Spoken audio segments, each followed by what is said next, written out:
On peut dire donc que l'éthique de la communication forge la crédibilité et la confiance. Ce sont vraiment des aspects fondamentaux de toute démarche de communication. 3 aspects de l'éthique sont indispensables: l'authenticité, la confiance et la responsabilité. Nous pouvons noter quelques limites à l'éthique en communication. Si par exemple une entreprise souhaite faire preuve d'éthique en mettant en place des codes de bonne conduite, par exemple, il faut les respecter. Ou sinon, l'entreprise manque de crédibilité aux yeux du public.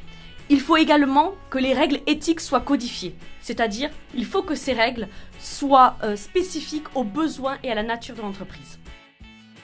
Par exemple, si je me base selon le dernier classement de l'Ethisphere Institute, qui est un organisme indépendant qui se consacre à la promotion des meilleures pratiques en matière d'éthique, nous retrouvons dans ce classement 3 entreprises françaises reconnues comme des entreprises les plus éthiques au monde. Donc nous avons Capgemini, L'Oréal et Schneider Electric. Communication durable, communication responsable, etc. C'est une question en fait qui dépend du contexte de l'individu qui est en train de regarder. Car il n'y a pas encore un consensus sur la définition de responsabilité sociale des entreprises. Il y a plus ou moins sur le développement durable, c'est-à-dire un développement qui prend en compte les besoins des générations futures et qui est basé sur 3 piliers: écologique, économique et sociale. Je pense qu'il existe une différence quand même entre communication durable, c'est-à-dire communication liée avec le développement durable, les 3 piliers, et donc la RSE en entreprise, et éco-communication. Éco-communication, au lieu d'être basée sur les 3 piliers comme la communication durable, va être normalement basée sur 2 piliers. Le pilier écologique que l'entreprise veut donc intégrer et le pilier économique que l'entreprise maîtrise en général déjà. La communication responsable et durable, pour moi, se chevauchent complètement. Ils sont la même chose. Pour beaucoup de gens, effectivement, ils vont dire c'est la même chose avec éco-communication, avec la communication sociale, la communication éthique, etc. Ils vont utiliser tous ces termes comme synonymes, tandis qu'en général, il y a des petites différences, je dirais, entre les différents types de communication.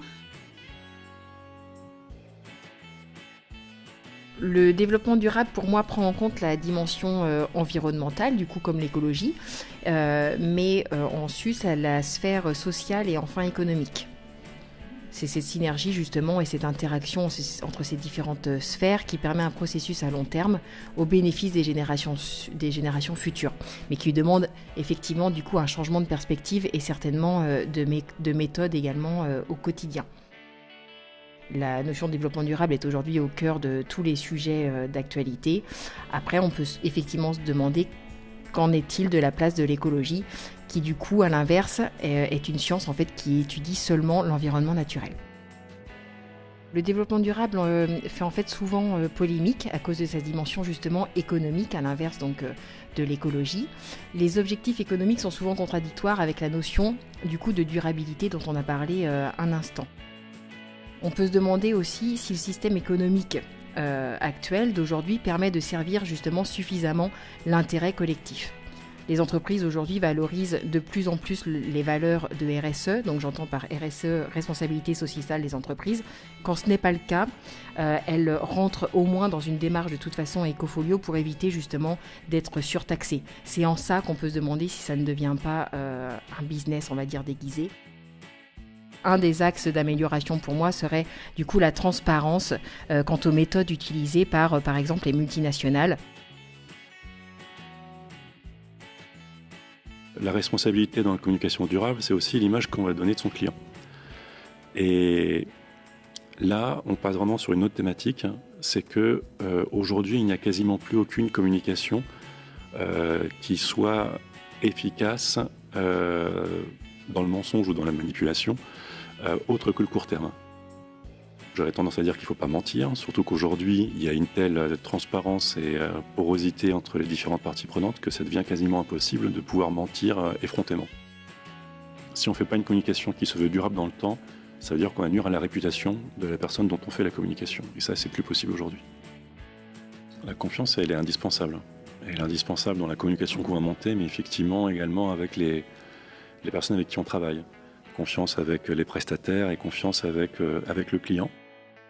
C'est aussi la clarté sur ce que moi je marge et sur ce que je leur offre.